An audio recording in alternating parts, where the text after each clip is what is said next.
His beautiful young fiancée treated me like furniture, but I never expected the master of the house to cancel his own wedding just because of how she spoke to me after a party accident. My name is Madeline. I am 45 years old.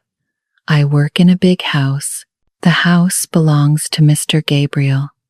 He is 50 years old. He has a lot of money. I am his housekeeper. Every morning, I arrive at 7. My clothes are gray or brown. My hands are rough. My hands are red. I work with them every day. I clean the house. I dust the tall statues. I wipe the mirrors. I iron his white shirts. The shirts are always perfect. I look at myself sometimes. I see an old woman. My best years are gone. Nobody sees me. I am invisible. Mr. Gabriel lives alone.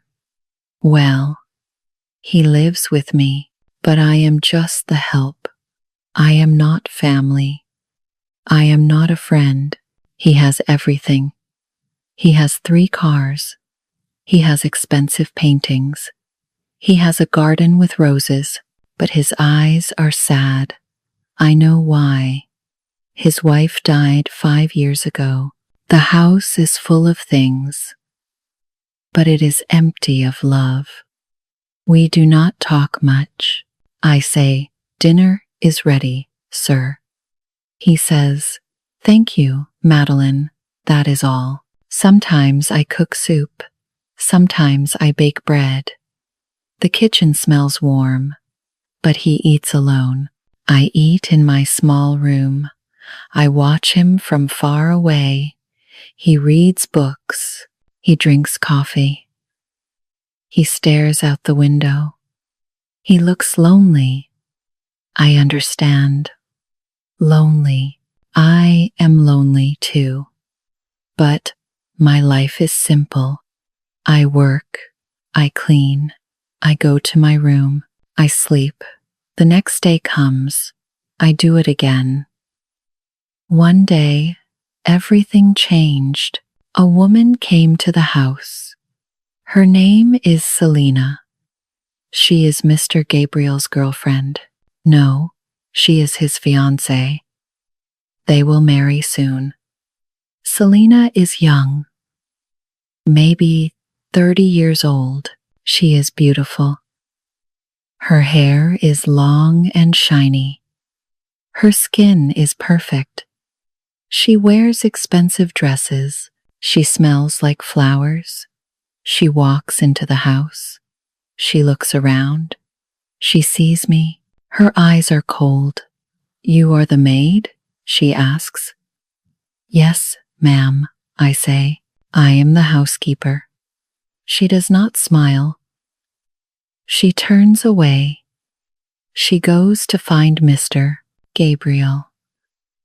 I stand there. I feel small. I feel old. I feel like nothing. Selena comes to the house often now. She tells me what to do. Bring me water. Clean this room. Faster, please. She never says thank you. She looks at me like I am furniture, like I am a chair or a table. Mr. Gabriel does not see this. He is kind to me.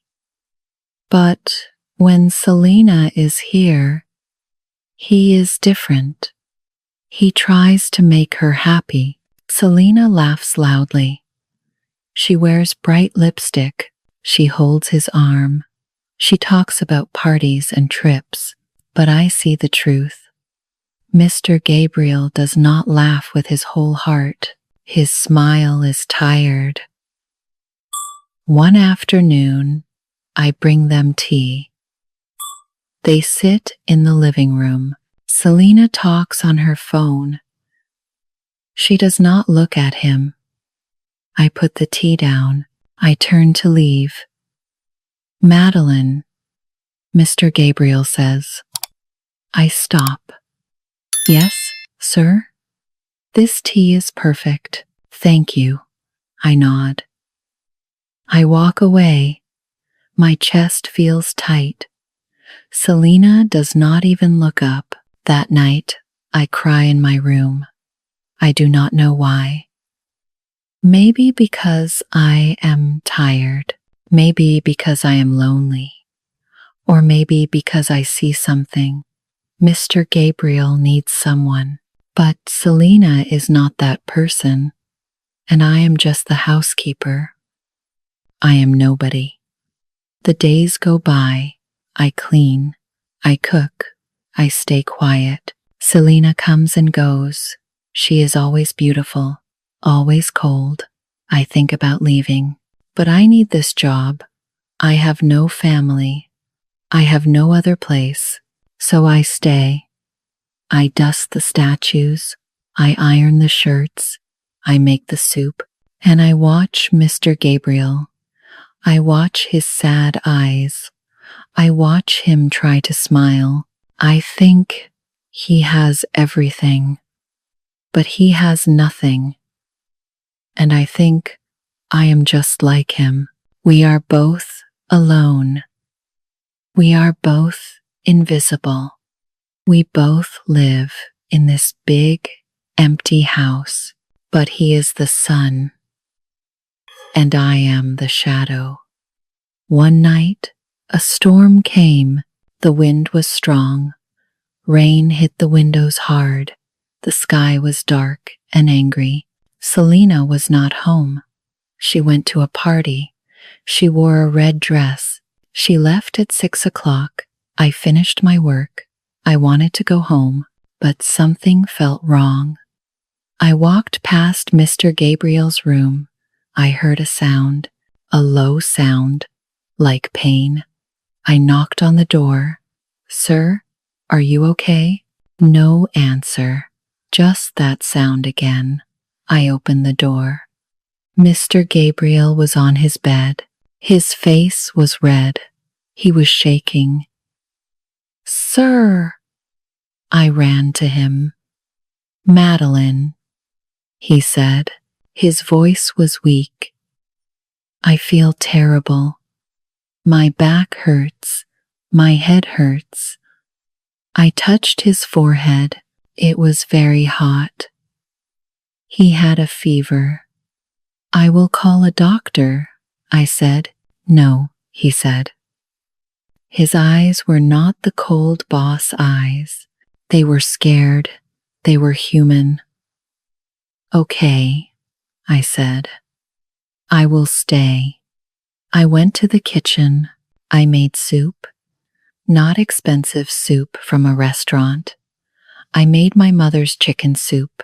Simple soup with carrots and onions. I brought the soup to his room. I helped him sit up. I fed him slowly, spoon by spoon. This is good, he said. Very good. It is my mother's recipe, I said. He ate half the bowl. Then he lay back down. The storm outside got worse. Thunder shook the house. But inside, his room was warm and quiet. I sat in a chair near his bed. I brought a book. I read while he rested. Around midnight he spoke. Madeline? Yes, sir? His voice was soft, tired, but it is so empty. I put down my book. I listened. I have money, he said. I have cars. I have everything, but I have nothing that matters. He closed his eyes. My wife, she made this house alive. Now it is just cold. My heart hurt for him. I said nothing. Sometimes listening is the best gift. Selena is beautiful, he said. Everyone says I am lucky, but I do not feel lucky. I feel alone. I nodded. I understood that feeling very well. What about you, Madeline? He asked. Do you have family? No, sir, I said. My husband left many years ago. My daughter lives far away. We do not talk much. That must be hard, he said. It was hard, I said. But I learned something. What? Joy lives in small things, I said. A warm cup of tea, a bird in the garden, a good book. These things are free, but they are real. He opened his eyes. He looked at me, really looked at me, not at a housekeeper, at a person, at a woman. You are wise, Madeline, he said. I felt my face get warm. I am just old, sir. No, he said. You are kind. That is different. We sat in silence. The storm continued. But the silence was not uncomfortable. It was peaceful. He fell asleep. I stayed in the chair. I watched him breathe. I felt something strange in my chest. Something soft. Something dangerous. I pushed it away. Do not be foolish, Madeline, I told myself. The next morning, the storm was gone. The sun came out. Birds sang outside. Mr. Gabriel felt better. His fever was gone, but he did not go to his office. He came to the kitchen. I was making coffee. Good morning, Madeline, he said. Good morning, sir. How do you feel? Much better. Thank you for last night. It was nothing, sir. It was not nothing, he said. You stayed. You cared. Selina did not even call. I said nothing. I poured coffee for him. May I sit here? He asked. I looked up, surprised. Of course, sir. He sat at the kitchen table, the small table where I usually eat alone. He drank his coffee slowly. Do you like books? He asked. Yes, sir. Very much. What kind? Old stories, I said. Simple stories about real people. We talked about books. We talked about the garden. We talked about the weather, not about work, not about his business, just normal things. I felt something bloom inside me, something warm, something like hope, but then I caught myself. I stopped. He is the sun, I thought. I am the shadow. This cannot be. I stood up. I should start my work, sir. He looked disappointed, but he nodded. Of course. Thank you for the coffee, Madeline. I went to clean the living room. My hands were shaking. My heart was beating fast. Be careful, Madeline, I told myself. Do not hope. Do not dream. That way leads to pain, but it was too late. Something had changed. The door in my heart was open, and I could not close it anymore. 2 weeks later, Mr. Gabriel had a party, a big party at the house. Many people came. Rich people, important people. Selina planned everything. She chose the flowers. She chose the music. She chose the food. She wore a gold dress. Her hair was perfect. Her makeup was perfect. She looked like a queen. I wore my black uniform. I carried trays of drinks. I walked between the guests. Nobody looked at me. The living room was full of people. They talked loudly. They laughed loudly. The music was loud too. Selina stood in the center. Everyone looked at her. Men gave her compliments. Women smiled at her. She loved the attention. I brought drinks to a group near the window. I heard Selena's voice. She was talking to two friends, young women like her. "This house is boring," Selena said. "Gabriel is boring too." I stopped. I stood behind a tall plant. They did not see me. "Then why marry him?" one friend asked. Selena laughed. "Are you serious? Look at this place. Look at his money. I can live like a princess." "But do you love him?" the other friend asked. "Love? Love does not buy diamonds." My chest felt tight. I felt sick. I wanted to leave, but I had more drinks to serve. I walked away. I looked for Mr. Gabriel. I found him near the fireplace. He stood alone. He held a glass. He looked tired. He looked lost in his own party. Our eyes met. Just for a second, he looked at me like I was a life rope, like I was air. I looked down. I walked to the kitchen. More guests arrived, more drinks, more noise. I was tired. My feet hurt. Then I heard a crash, a loud sound, glass breaking. I ran to the living room. A man dropped his wine glass. Red wine spilled on the white rug, the expensive rug. Glass pieces were everywhere. "Oh no," the man said. "I am so sorry." Selena's face changed. Her eyes became fire.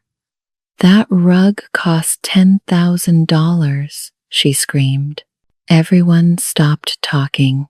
Everyone looked. "I will pay for it," the man said. He looked embarrassed, but Selena was not finished. She looked around. She saw me. "You!" She pointed at me. "Why were you not watching? Why did you let this happen?" I froze. "Ma'am, I was in the kitchen." "Excuses?" she yelled. "You are useless. Clean this mess now." My face burned. Everyone stared at me. Some people looked uncomfortable. Some people looked away. I walked to get a cloth. I tried not to cry. I bent down. I started to pick up the glass pieces. My hands shook. Then something happened. Something nobody expected. Mr. Gabriel walked across the room. He did not run. He walked slowly, calmly. The room was silent. He bent down. He got on his knees, right there, on the floor. In his expensive suit, he started to pick up glass pieces too. "Sir," I whispered, "please, you do not have to." "Yes, I do," he said quietly. Selena's mouth opened. She looked shocked. "Gabriel, what are you doing?" He did not answer her. He kept helping me. We picked up the glass together. The guests whispered. They looked at each other. Nobody understood. We finished cleaning. Mr. Gabriel stood up. He helped me stand up too. "The party is over," he said.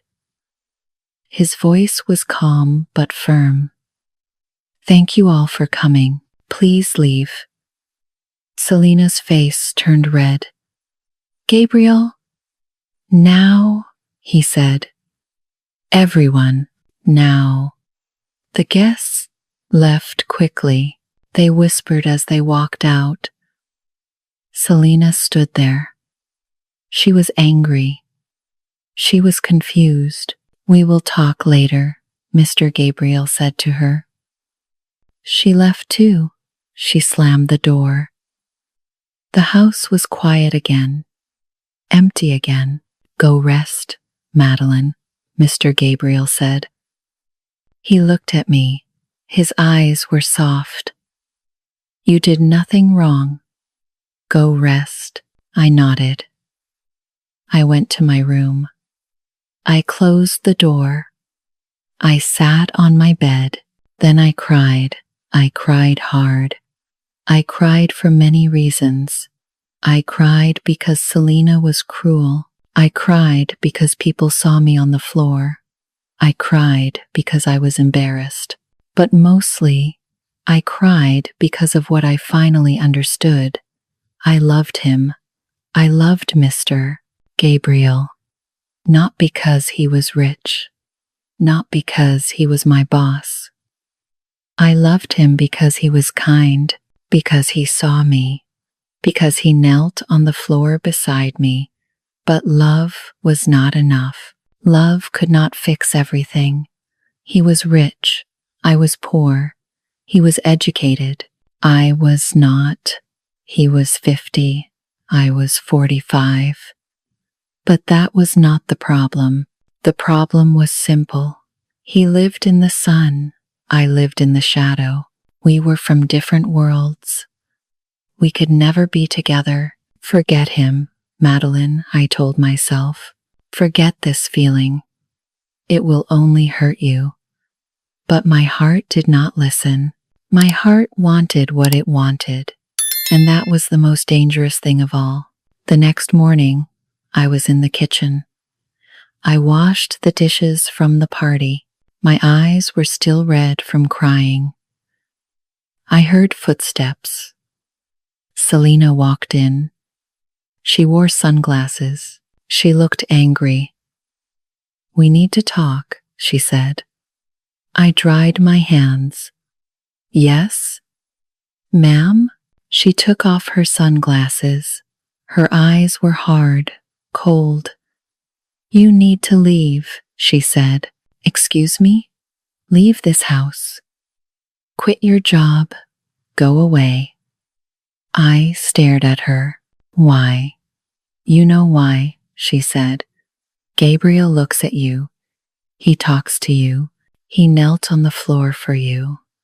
That was nothing. It was not nothing. Her voice got louder. "I see what is happening. You want him. You want my life." I felt tired. So tired. "I do not want your life," I said quietly. "Then leave. Leave now. Or I will make your life terrible. I will tell lies about you. I will destroy you." I looked at her. Really looked at her. She was young. She was beautiful. But she was empty inside.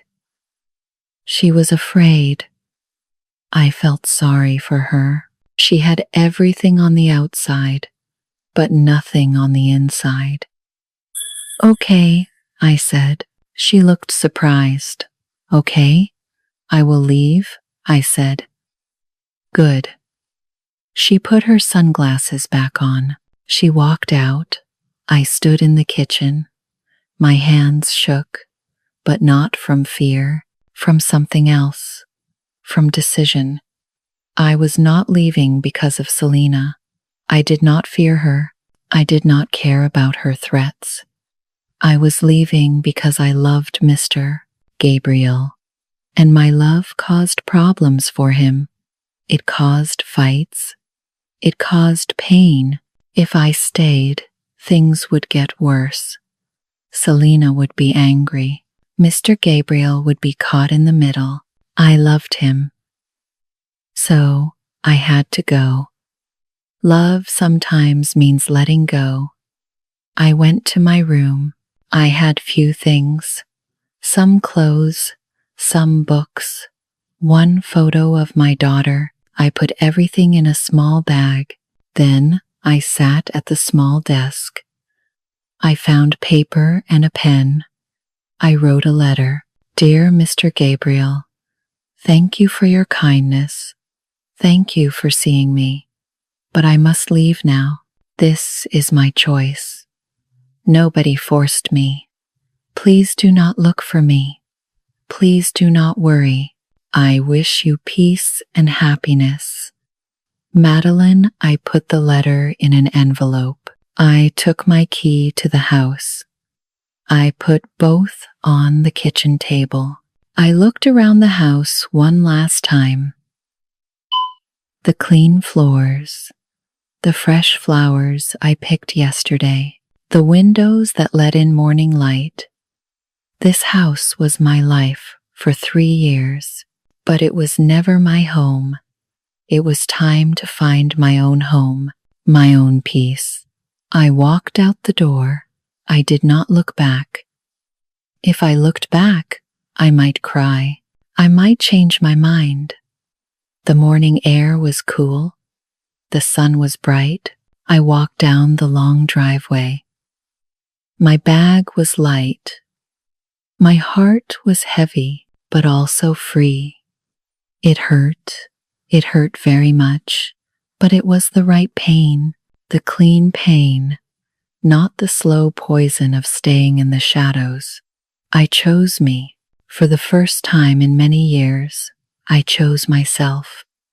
Mr. Gabriel came home at 6 o'clock. He called out, "Madeline?" No answer. The house was quiet, too quiet. He walked to the kitchen. No smell of food. No sound of cooking. He looked around. He saw the envelope on the table. He saw the key. His heart dropped. He opened the letter. He read it once, then twice, then again. His hands started to shake. "No," he said. He ran to Madeline's room. The door was open. The room was empty. The bed was made. Everything was clean, but all her things were gone. He sat on the empty bed. He held the letter. He read it again. "This is my choice. Nobody forced me," but he knew. He knew Selena did something. He knew why Madeline left.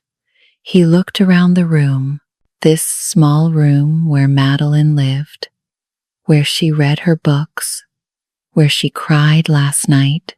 The house felt dead. The walls felt cold. The silence was heavy. For 3 years, Madeline was here. She made the house alive. She brought warmth without saying much. She brought peace without trying, and he never saw it. Not really. He thought about the soup she made, the way she listened, the way she understood his loneliness, the way she picked up glass beside him. She was not just a housekeeper. She was the heart of this house. And he lost her. He walked to the living room. He looked at the expensive paintings, the fancy furniture, the gold decorations. All of it was nothing. All of it was empty. Without Madeline, this was not a home. It was just a golden cage. He picked up his phone. He called Selena. "Hello, darling," she said. Her voice was sweet, fake. "What did you do?" he asked. His voice was quiet, dangerous. "What do you mean? What did you say to Madeline?" Silence. Then, "She left?" "Good. She was. We are done, Selena," he said. "What?" "Done. Finished. Leave my house. Do not come back. You cannot." He ended the call. He blocked her number. He sat in his big, empty house. He held Madeline's letter, and for the first time in 5 years, since his wife died, he cried. Not tears of grief, tears of regret, tears of understanding too late. He loved Madeline. He loved her kindness. He loved her wisdom. He loved her quiet strength, and he let her walk away. I found a small room to rent. It was cheap. It was clean. That was enough. I needed work. I could not sit and do nothing. I walked around the town. I looked for jobs. I found a flower shop. It was old. It was quiet. An old woman owned it. Her name was Mrs. Lydia. "Can you work with flowers?" she asked. "I can learn," I said. She looked at my hands, my rough, red hands. "You are a hard worker. I can see that. You start tomorrow." The flower shop was peaceful. I watered plants. I cut stems. I made small bouquets. The smell was sweet. The work was simple. I tried not to think about Mr. Gabriel, but I failed. I thought about him every day, every hour. I wondered if he was okay.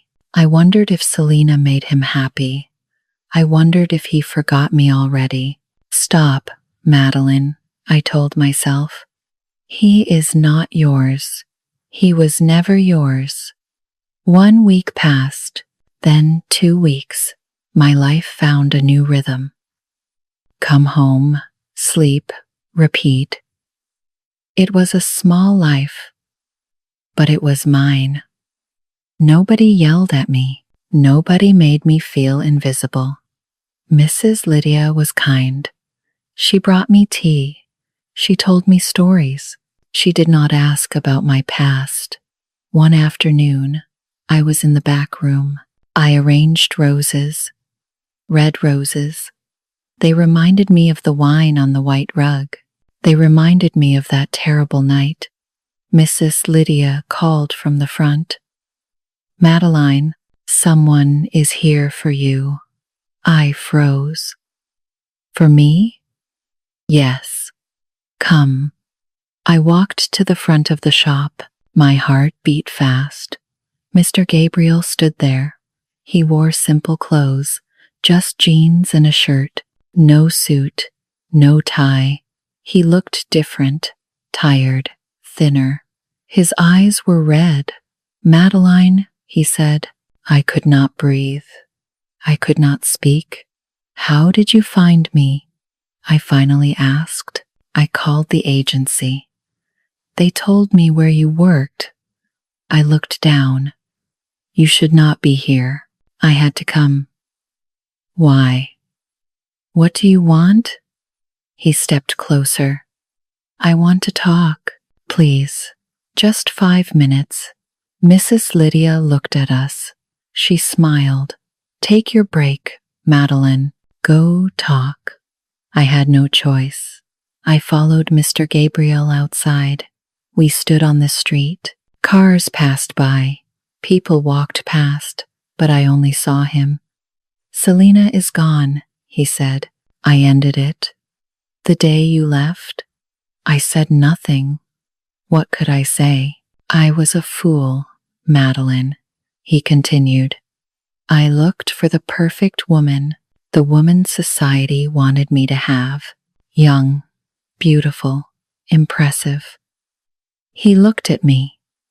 His eyes were full of pain, but I missed the woman I needed, the woman who made my house a home, the woman who understood me. "Mr. Gabriel, just Gabriel. Please." "No more sir or Mr. Just Gabriel." I felt tears come. I tried to stop them. I could not. "A big house, money. You will find someone," I said. "Someone right for you." "I found her," he said, "but she left." I shook my head. "I am just a housekeeper. I am old. I am plain. I am nobody." "No." His voice was strong now. "You are everything. You are kind. You are wise. You are real." He took my hand. His hand was warm. I remembered that warmth from the night I made him soup. "You are the peace I looked for my whole life," he said. "Without you, my house is just walls. My life is just days. You took the warmth with you, Madeline, I cried. I could not help it. The tears came fast. I am 45, I said. My best years are gone. Your best years are now, he said. Our best years can be together, if you want. If you will let me try. I looked at him. This man, this rich, powerful man. He stood on a street. He held my rough hands. He did not care who saw. He did not care what people thought. He was not my boss anymore. He was just a man who needed me, a man I loved. What about the difference? I asked. You are rich. I am poor. Money means nothing, he said. I learned that. I learned it too late. But maybe not too late for us. What do people say? Let them talk, he said. I do not care. I thought about it. Did I care? Did it matter what strangers thought? No, it did not matter. Only one thing mattered. Love. Real love, the kind that kneels on the floor beside you, the kind that sees you when others look away. I was afraid. I said, I was afraid to hope. Hope with me, he said. Please, give me a chance. Give us a chance. I looked at his eyes. They were honest. They were open. They were full of something I never expected to see. Love. He loved me, and I loved him. Okay, I said. Yes. Okay, he smiled. A real smile. The first real smile I ever saw on his face. He pulled me close. He hugged me. Right there on the street, people walked by. Some looked. Some smiled. I did not care. I held him back. I felt safe. I felt seen. I felt home. After so many years in the shadows, I finally stepped into the light. 1 year passed. Many things changed. I changed most of all. Gabriel and I did not have a big wedding. We did not want that. We had a small ceremony, just us and a few friends. Mrs. Lydia came. She cried happy tears. We did not go on an expensive trip. We stayed home. We cooked together. We read books together. We planted flowers in the garden. Today is Sunday. The sun is warm. We sit in the garden. Simple food, sandwiches, fresh fruit, lemonade. I wear a blue dress. I bought it myself. It is not expensive, but I love it. It makes me feel pretty. It makes me feel like me. Gabriel wears jeans and a white shirt. He smiles more now. His eyes are not sad anymore. They are bright. They are alive. The roses look beautiful, he says. We planted them together, I say. They are ours. He pours lemonade for me. I cut the watermelon for him. We share everything now. The work, the joy, the life. Sometimes I still cannot believe this is real. Me, Madeline, the invisible housekeeper. Now I am someone's wife, someone's partner, someone's love, but it is real. I wake up next to him every morning. We drink coffee together. We talk about small things. We laugh about silly things. I do not work at the flower shop anymore, but I visit Mrs. Lydia every week. She is my friend now. Gabriel still works, but he comes home early. He does not stay late at the office. He says home is more important than money. We sold the big house. It was too big, too empty, too full of old ghosts. We bought a smaller house. It has a big kitchen. It has a garden. It has warmth. It has us. I look back sometimes. The woman who felt old, the woman who felt invisible, the woman who thought her life was over. I was wrong. My life was not over. It was just beginning. I learned something important. Love does not look at age. Love does not look at money or beauty. Love looks at the heart. Love looks at how two people fit together, how they make each other better, how they bring each other peace. Gabriel did not fall in love with a young face. He fell in love with a kind heart. He fell in love with understanding. He fell in love with real. And I fell in love with a man who saw me, who valued me, who chose me. Not because I was perfect, but because I was right. Right for him. The sun starts to set. The sky turns orange and pink. It is beautiful. Gabriel takes my hand. His hand is warm. It is strong. It is safe.